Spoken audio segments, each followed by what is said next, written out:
because I wanted to put him down a little better.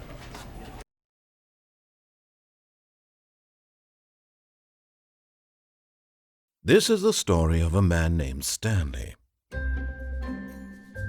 Stanley worked for a company in a big building where he was employee number.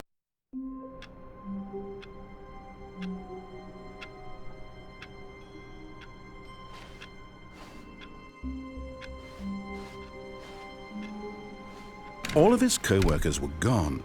What could it mean?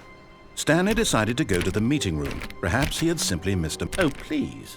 Are you really just doing this for the trophy? Click a door 5 times? Is that all you think a trophy is worth? No. I can't just give these merits away for such little effort. A measly 5 clicks? Now, suppose you were to click the door 20 times. I would say that's the kind of effort that warrants recognition.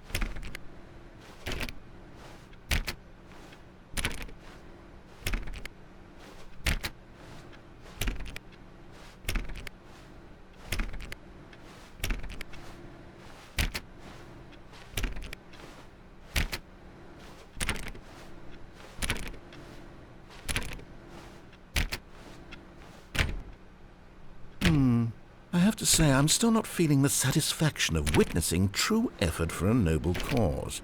Perhaps 50 clicks will do it. Yes, almost certainly 50 clicks.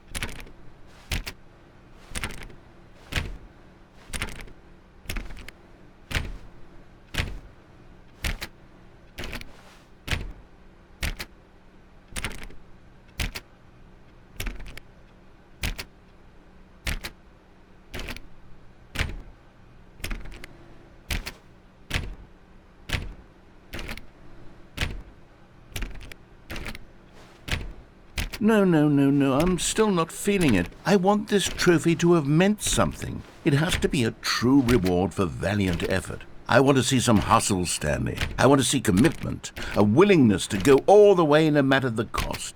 Why don't you go put 20 clicks into door number 417?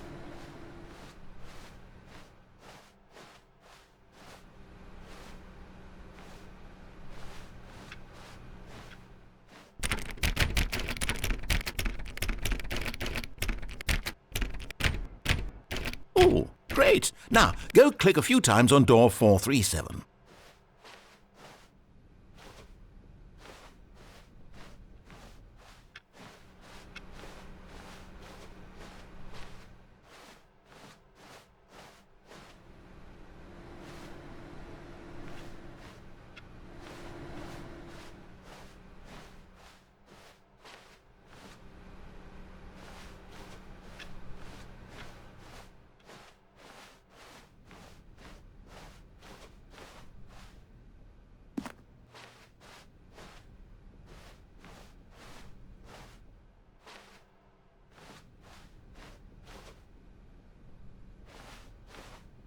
When Stanley came to a set of 2 open doors, he entered the door on his left.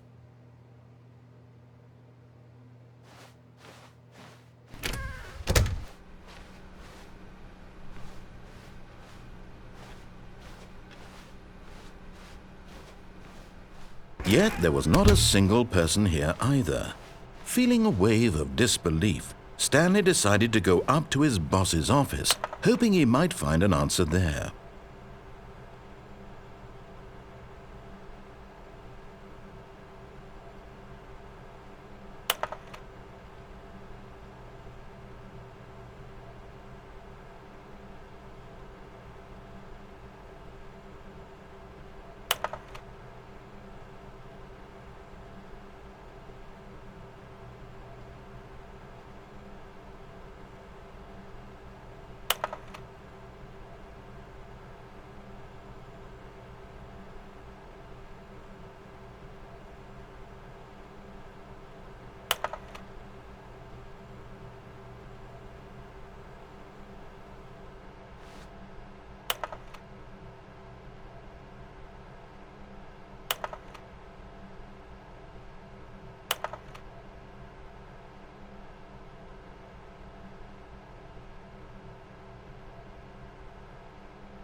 Stanley stepped into the broom closet, but there was nothing here, so he turned around and got back on track.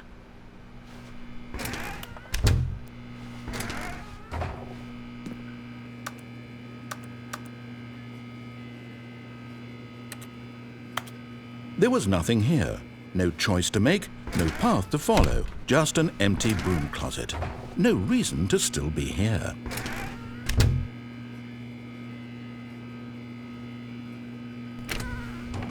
It was baffling that Stanley was still just sitting in the broom closet.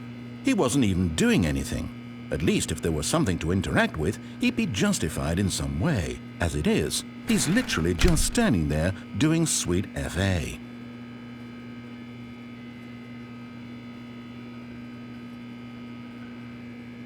Are you really still in the broom closet? Standing around doing nothing? Why? Please offer me some explanation here. I'm genuinely confused.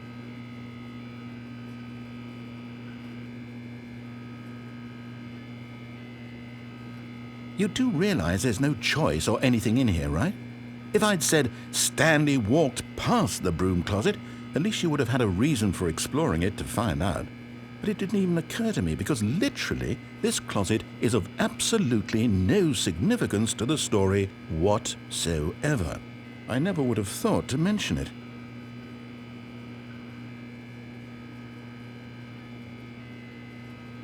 Maybe to you this is somehow its own branching path. Maybe when you go talk about this with your friends you'll say, "Oh, did you get the broom closet ending? The broom closet ending was my favorite." I hope your friends find this concerning.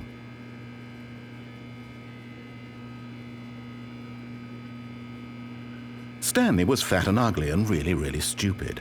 He probably only got the job because of a family connection. That's how stupid he is. That or with drug money. Also, Stanley is addicted to drugs and hookers.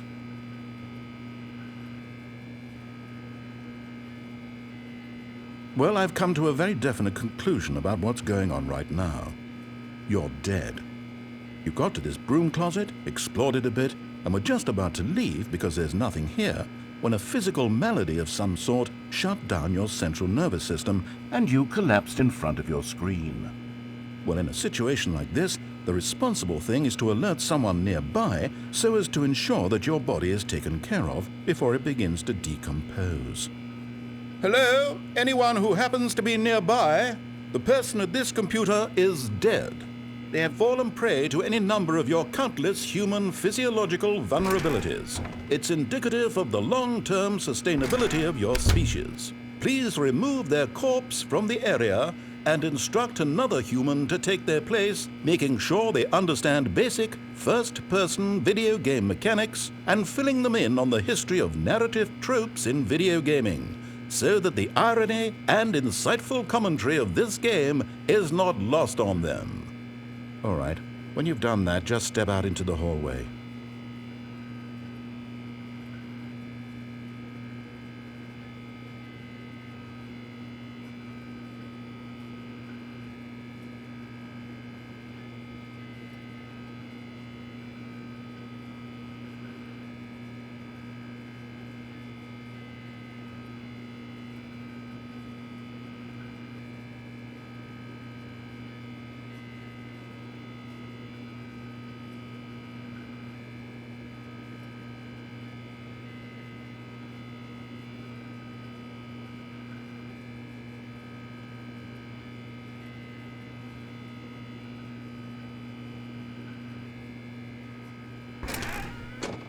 Ah, second player. It's good to have you on board. I guarantee you too. Unbelievable. I'm at the mercy of an entire species of invalids. Perhaps there's a monkey nearby you can hand the controls to. A fish? Fungus? Look, you can hammer out the details. I'm not particularly picky. I'll just be waiting for when you're ready to pick up the story again.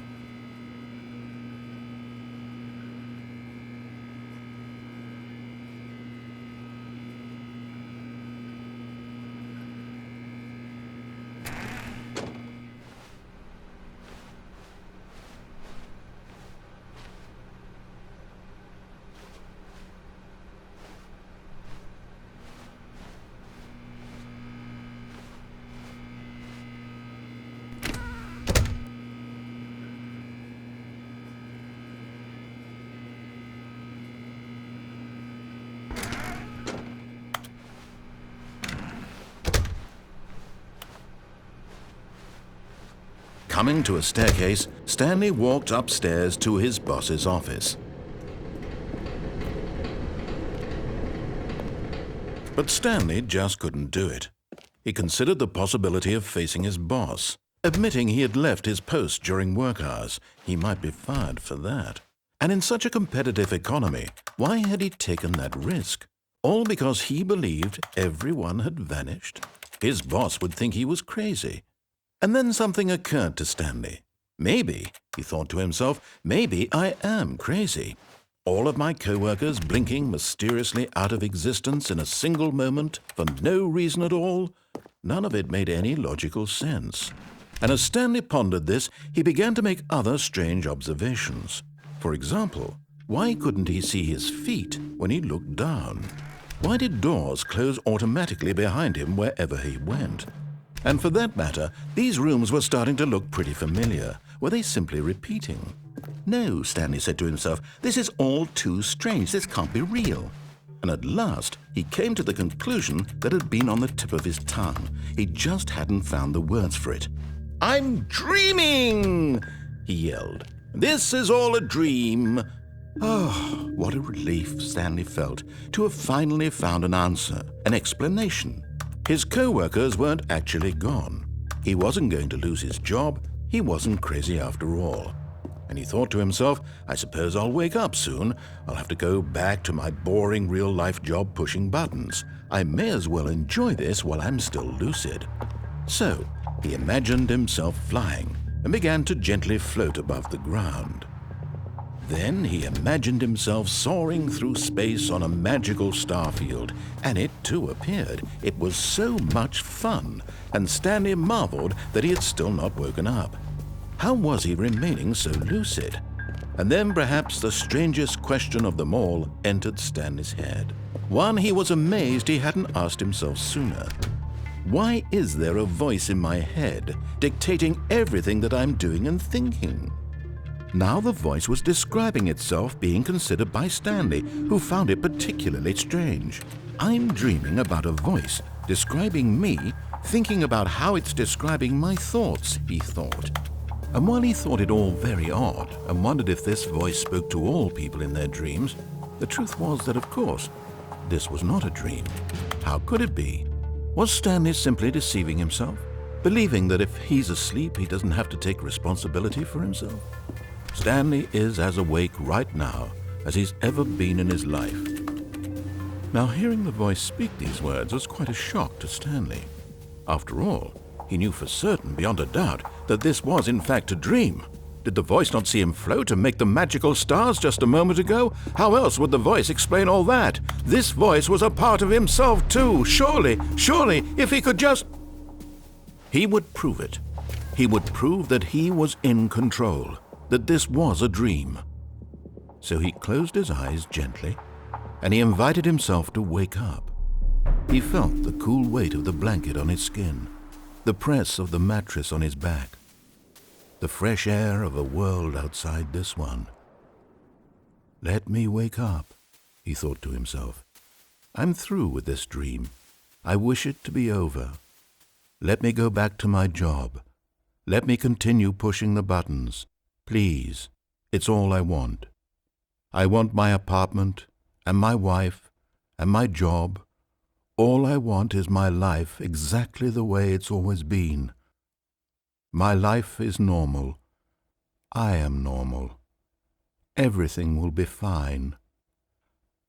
I am okay.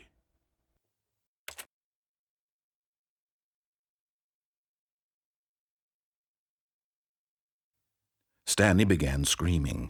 Please, someone, wake me up. My name is Stanley. I have a boss. I have an office. I am real. Please, just someone tell me I am real. I must be real. I must be. Can anyone hear my voice? Who am I? Who am I? And everything went black.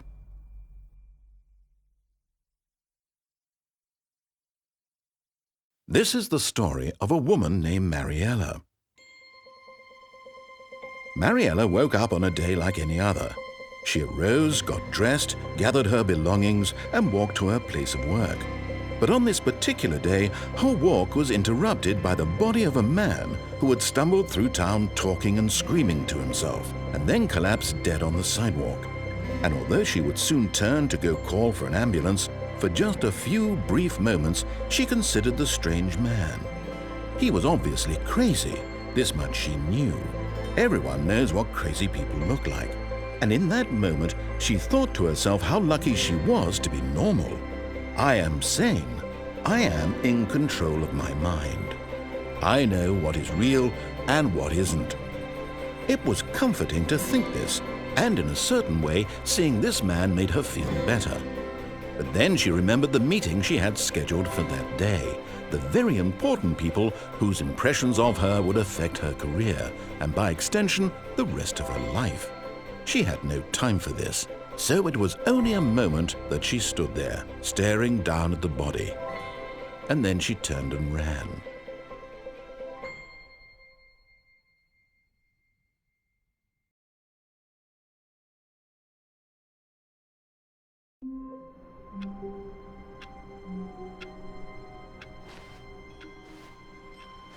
All of his co-workers were gone. What could it mean? Stanley decided to go to the meeting room. Perhaps he had simply missed a memo. Stanley went around touching every little thing in the office, but it didn't make a single difference, nor did it advance the story in any way.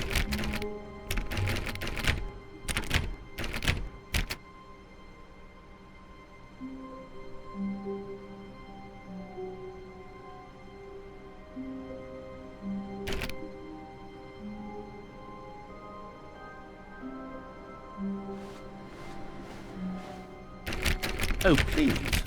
Are you really just doing this for the trophy? Click a door 5 times? Is that all you think a trophy is worth? No. I can't just give these merits away for such little effort. A measly 5 clicks? Now, suppose you were to click the door 20 times. I would say that's the kind of effort that warrants recognition.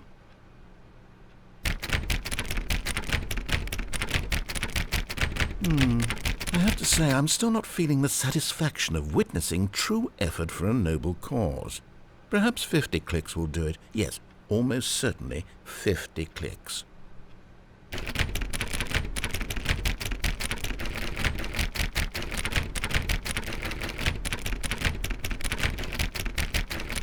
No, I'm still not feeling it. I want this trophy to have meant something. It has to be a true reward for valiant effort. I want to see some hustle, Stanley. I want to see commitment, a willingness to go all the way no matter the cost. Why don't you go put 20 clicks into door number 417?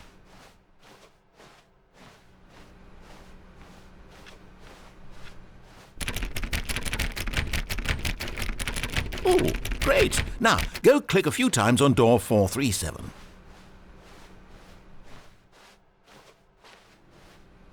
Excellent! I think we're getting somewhere. Now, door 415. Let's give it 10 clicks or so.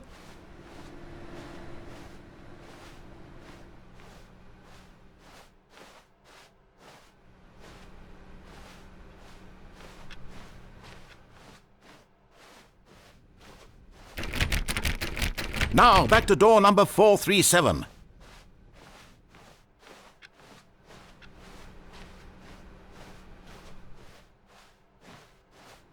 Let's see. How about you click on, well, I don't know, the copy machine?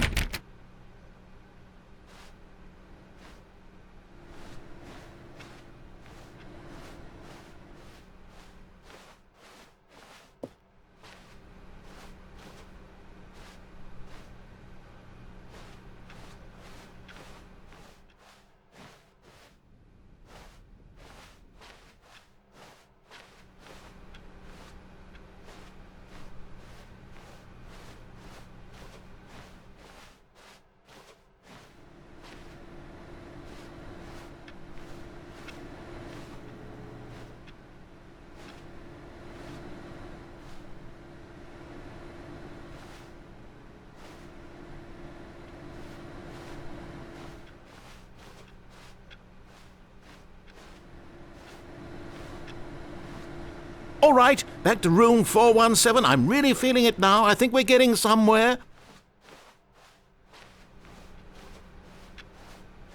Okay, now go climb on Employee 419's desk.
Yes! This is great! You're putting it all on the line, Stanley. I like that. All right, let's keep it up. Go give me a few clicks on door 416.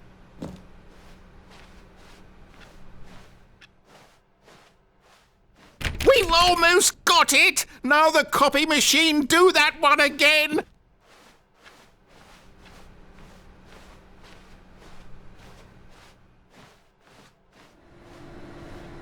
Finish it off, Stanley! 5 clicks on door 430!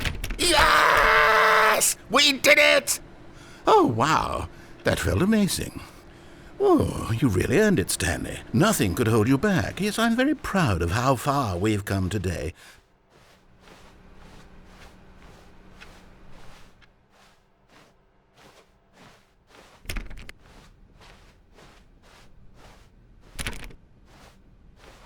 When Stanley came to a set of 2 open doors, this was not the correct way to the meeting room, and Stanley knew it perfectly well.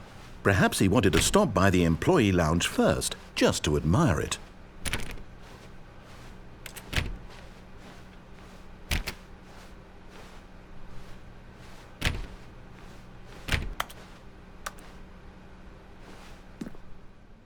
Ah, yes, truly a room worth admiring.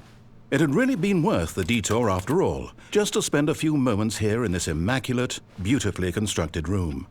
Stanley simply stood here, drinking it all in.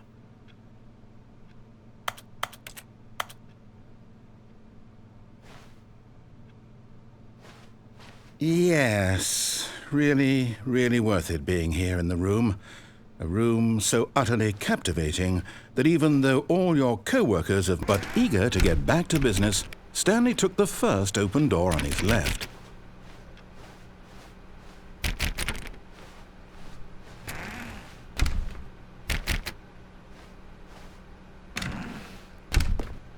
Stanley was so bad at following directions, it's incredible he wasn't fired years ago.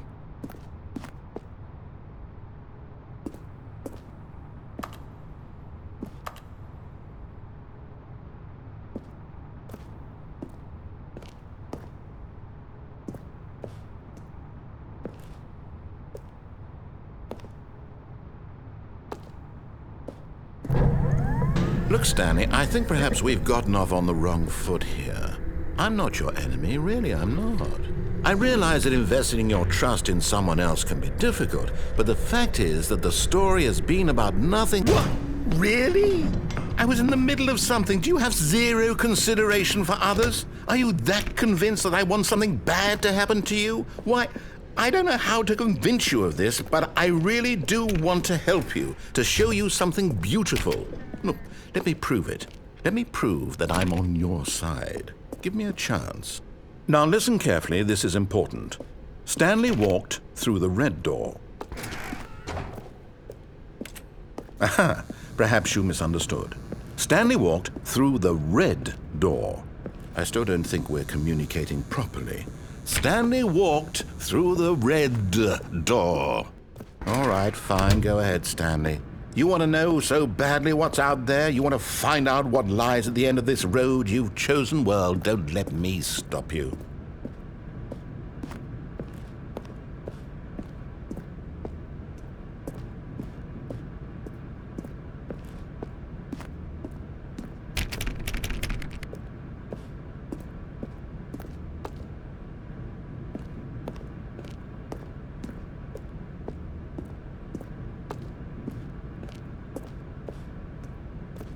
You see? There's nothing here. I haven't even finished building this section of the map, because you were never supposed to be here in the first place. Broken rooms, exposed developer textures. Is this what you had wanted? Was it worth ruining the entire story I had written out specifically for you? Do you not think I put a lot of time into that? Because I did. And in the end, it was all for nothing, because this is what you wanted to see. Help me here, Stanley. Help elucidate these strange and unknowable desires of yours. What would have made this game better? What did you want to see? Vehicles? Skill trees? Work with me. You've given me absolutely nothing so far. Tell you what, let me take a stab in the dark at a new design, and you can give me some feedback. There we go. A third option. This already feels leaps ahead of where we were before. Go ahead, Stanley. Take it for a spin. Okay, I'm going to stop you there. Now, tell me about your experience with this new version. Would you say that the game benefited from allowing you more choices? Feel free to be honest. I'm looking for some real critical feedback here. A 1? I mean, I can understand if you had reservations, you saw ways the game could be improved to more fully express itself mechanically and artistically, but a 1? That's not even helpful. What am I supposed to do with that? But I guess it isn't my place to judge. Here, based on the data from your previous playthrough, I've compiled a new version. And to be perfectly candid, I think I've knocked it out of the park with this one. Let's take a look.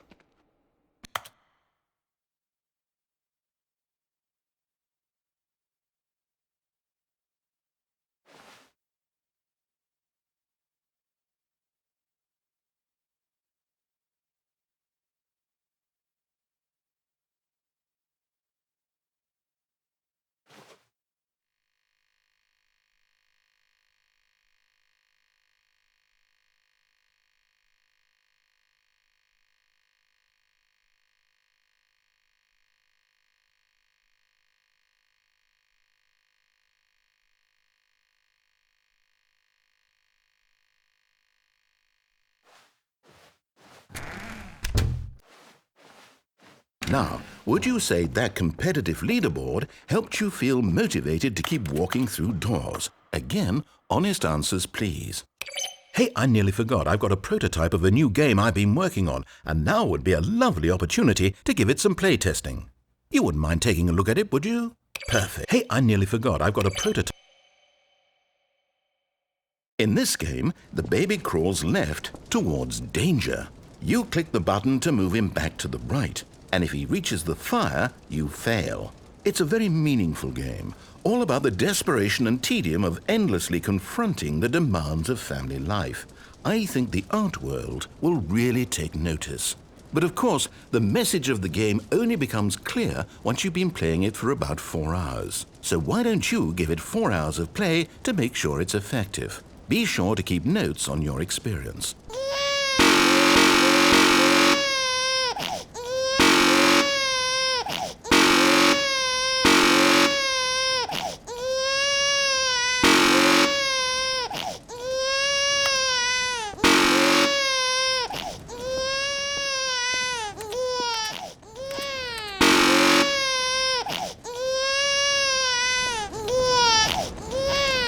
You heartless bastard. Did you do it because you hate babies or purely to spite me? Because if it's the latter, well, I don't know what to do. I'm completely out of ideas. I can't think of a single thing that might improve the experience for me. I'm not even going to try. I'm out, I'm done. It's over. Thank you for playing. Your input was extremely valuable. Oh, hey, since my game was so awful, why don't we play someone else's game? Just to ease the pain. Let's see. What do we have here? Yes, this seems like it'll work. Let's give it a shot.